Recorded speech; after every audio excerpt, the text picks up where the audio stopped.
1886 was a year of political instability in England, with growing numbers of rallies and protests over the widening gap between rich and poor, unemployment and low wages. Life was hard for the working classes, yet London continued to expand, with railways, industrialisation, and an underground railway system that had already been developing for over 2 decades. Literature flourished, and that year, Robert Louis Stevenson published Dr. Jekyll and Mr. Hyde, reflecting the Victorian fascination with crime and psychology. The Metropolitan Police, established 57 years earlier, were becoming increasingly professional, and crime was widely perceived to be on the rise, sparking public anxiety, though much of it consisted of petty offences driven by poverty and desperation in certain areas of the city. Even so, serious violent crime, particularly murder, was generally rare, and in a respectable suburban neighbourhood like Brecknock Road, few would have anticipated a shooting in broad daylight. 165 Brecknock Road, Kentish Town, is in northwest London, and is just half a mile from Hilldrop Crescent, where the notorious wife killer Dr. Crippen would live a couple of decades later. The ground floor of 165 Brecknock Road housed a chemist shop and a post office, run by a Mr. Hardy. On Thursday 17th of June 1886, Mr. Hardy was out, and his daughter Frances was acting as the postal clerk, while 25-year-old shop assistant John William Bowes looked after the chemist's counter. That afternoon, Francis and John noticed a shabbily dressed young man loitering outside. They had seen him before and recognised him as 19-year-old George Finch, an occasional customer, but thought little of it at the time. At around 4:30 p.m, Finch suddenly burst into the shop and grabbed the cash box which Francis had left on the counter.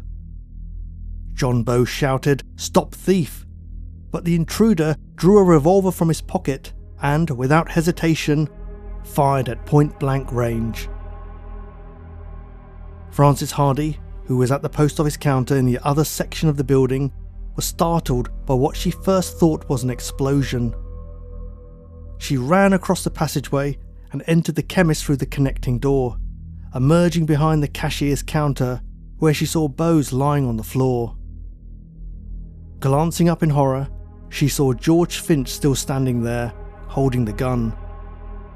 He fired 2 shots at Frances, one of them grazing her face, but she escaped through a side door into Lady Margaret Road and shouted for help.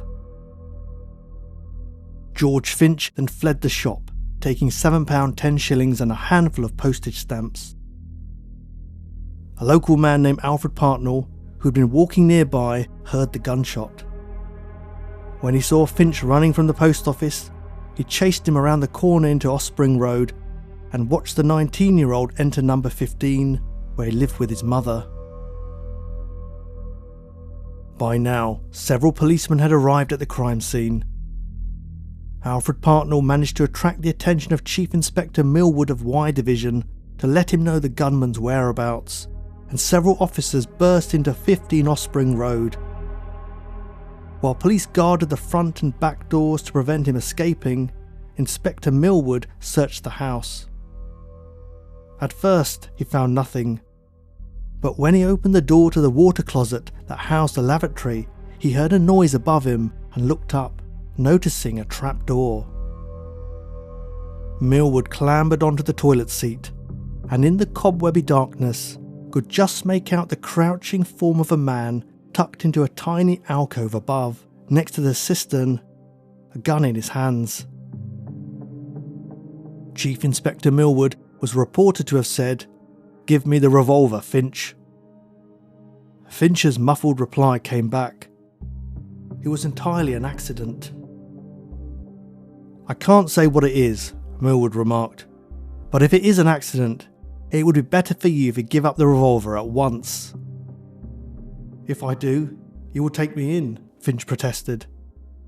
"You will be taken in under any circumstances," Millwood warned him. George Finch refused to surrender, so a policeman was sent upstairs to the room directly above, where he began lifting the carpet and dismantling the wooden floorboards to try and reach the cubbyhole from above. Realising they would get him sooner or later, Finch finally called out, "I will give up," and handed the revolver to a police officer. A constable then seized him and pulled him down from his hiding place. On his person was £7 10 shillings and the postage stamps he had stolen, along with the cartridges for the revolver. His mother, Charlotte Finch, became hysterical as her son was arrested and taken to the police station.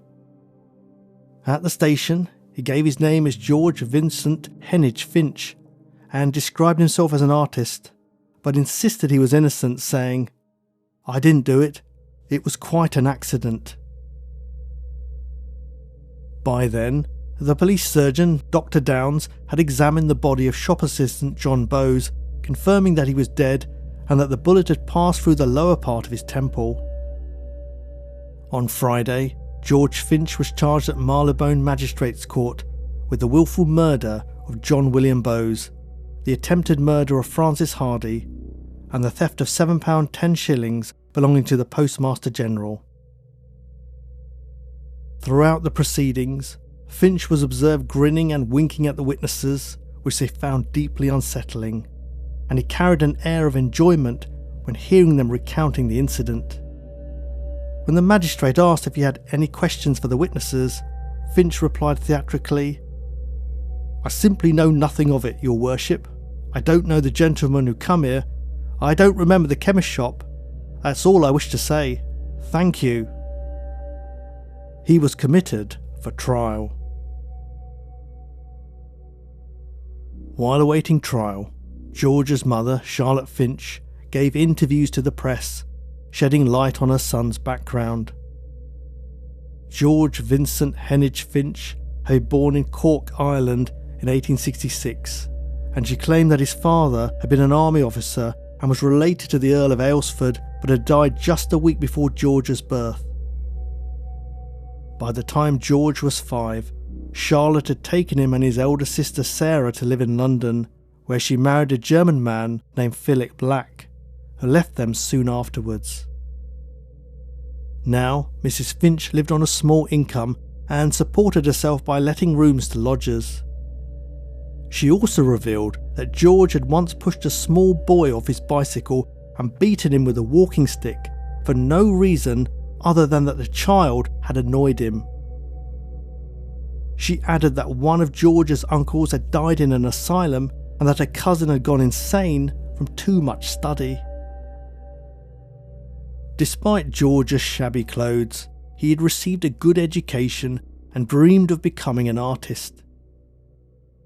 Recently, he got involved in the theatre and had planned to stage a play. He sold tickets to the event, but couldn't afford to pay the actors, who went on strike, leaving the audience disappointed. In spite of the family's financial circumstances, Mrs. Finch insisted they were also related to Kentish Finch, the first Earl of Nottingham and Lord Chancellor under Charles II. The name Kentish was traditionally bestowed upon the eldest sons of the Earls of Aylesford, so whether or not the story was true, it seemed that Charlotte Finch firmly believed there was a connection when she named her son. George Finch appeared at the Old Bailey on Wednesday 4th of August before Mr. Justice Field. His defence counsel, Mr. Cook, entered a plea of insanity, supported by evidence from 2 doctors who had examined Finch while he was awaiting trial. The Crown Prosecutor, Henry Poland, and the jury agreed, and Finch was committed to Broadmoor, the infamous criminal lunatic asylum in the Berkshire countryside. 36 years later, in 1922, he was released into the care of the Salvation Army, and lived with his sister Sarah at 1 Vine Cottages, Borwick Lane in Billericay, Essex. He died in 1951 at the age of 85, having lived through immense social change and 2 world wars. The house at 15 Offspring Road and the post office on Brecknock Road still exist today. Victorian journalist George Sims, a murder house enthusiast, visited the building shortly after the crime and wrote colourfully, "The chemist shop, a bright, handsome suburban house, was the last place in the world one would connect with a tragedy, whose neighbourhood seemed to rise superior to a bloody deed. The surrounding houses were elegant, bay-windowed, aesthetically curtained, flower-boxed abodes of gentility that would have blushed in every brick at the mention of the Newgate Calendar." By the Newgate Calendar, Sims was referring to a popular collection of sensationalised accounts of crimes, trials and executions, originally linked to Newgate Prison and intended both to entertain readers and warn them against criminal behaviour. George Sims, like many others before and after him, must have wondered how it is that so many crimes occur in places that appear perfectly ordinary, giving no hint that a murder could take place there. Acts that have little to do with the pleasant layout of a street or the flowers in a garden, but with the decisions made by individuals we can never fully understand. You've been listening to Prash's Murder Map. If you'd like to support the show, please leave a thumbs up, comment or review.